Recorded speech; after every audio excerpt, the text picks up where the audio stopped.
มาสุงค่ะสวัสดีครับเอาค่ะเมื่อในเฮาเตเฮ็ดเมนูปลาลูกออบนะคะเนาะอ่าเอาค่ะนี่ก็เป็นปลาลูกนะคะเนาะอันนี้คือปลาดุกนะครับเราจะทำเมนูปลาดุกออบนะฮะเมนูไทยใหญ่เดี๋ยวเรามาดูเครื่องกันนะฮะเอามาเดมัดด้วยเครื่องกันค่ะเนาะอันนี้เป็นอันนี้เป็นยอดผักปักค่ะอันนี้คือยอดฝักทองนะฮะแล้วก็มีนี่นะฮะอันนี้เป็นชีฝรั่งนะครับแล้วก็มีผักกีขนมผักกีไต้ขนมนี่แหละมะเขือส้มค่ะมะเขือส้มแล้วก็มีผักหมี่ฮอค่ะผักหมี่ฮอกระเทียมนะครับนี่หมักพริกค่ะเนาะหมักพริกพริกด้วยผักกีเมืองกอกค่ะผักชีฝรั่งด้วยนะฮะแล้วก็แต่มีหอมค่ะโหหอมค่ะผักหมี่แรงค่ะเอาค่ะเมื่อเดจ้านี่ก็เข้าเดใส่ในค่ะเนาะน้ำมันค่ะใส่ลงกับค่ะนี่น้ำมันนะครับใส่ลงไปเลยนะครับพอประมาณค่ะก็ไม่ใส่ปลาค่ะอันนั้นค่ะเนาะใส่ปลาลงไปนะครับก็ตามด้วยเครื่องนะครับเอาค่ะแล้วก็เอาเครื่องลงกับค่ะเนาะ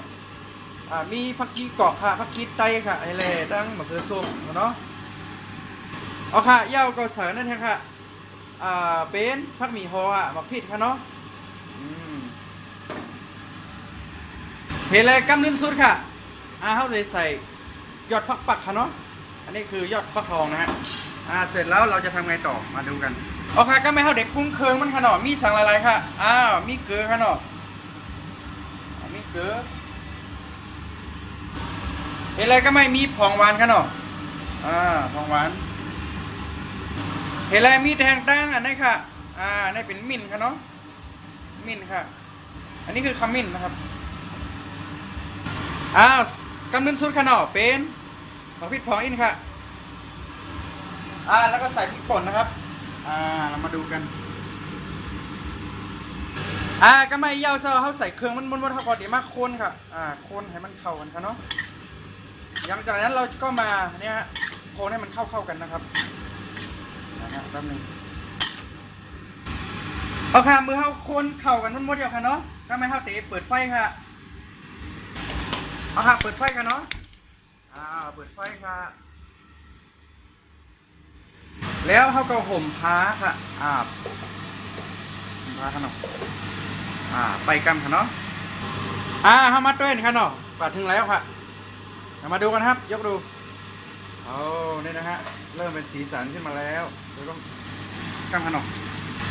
เอาฮะก็ไม่เขาก็มาเปิดได้ขนมมือไหนคะเนาะเดี๋ยวเดี๋ยวปิดไว้นะครับผมแป๊บนึงครับก็ไม่เขาแอบซุกเอาขนมที่นี่ถ่ายเสร็จแล้วครับสุกแล้วนี่นะฮะโอ้หน้าตาน่ากินมากนี่นะฮะระวังนะครับถ้าคนนะฮะเพราะคนในสตรีนขนมมันตีมันติ่มเป็นพุดแช่มๆกันหรอกอันนี้ได้มาทางนี้นะครับให้มันเป็นพุดนี่หน่อยครับเดี๋ยวตักใส่หวานข้างนอกเอาค่ะก็ไม่ให้เดี๋ยวตักใส่หวานข้างนอกอันนี้เราก็ตักใส่ถ้วยนะฮะปิดไฟนะครับ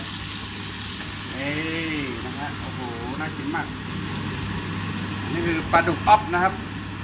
เราจะตักใส่จานนะครับเอาค่ะก็ไม่ให้เดี๋ยวตักใส่หวานข้างนอกใส่จานนะครับนี่นี่เลยครับนี่นะฮะอันนี้คือเมนูปลาดุกอ๊อบนะครับอันนี้เป็นปลาลูกอ๊อบในขนมค่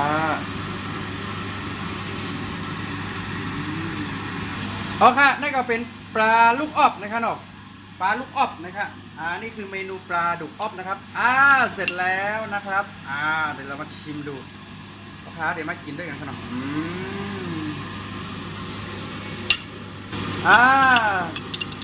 สวัสดีครับหมดสงค่าปลาดุกอ๊อบนะฮะหมดสงค่าสวัสดีครับเสร็จแล้ว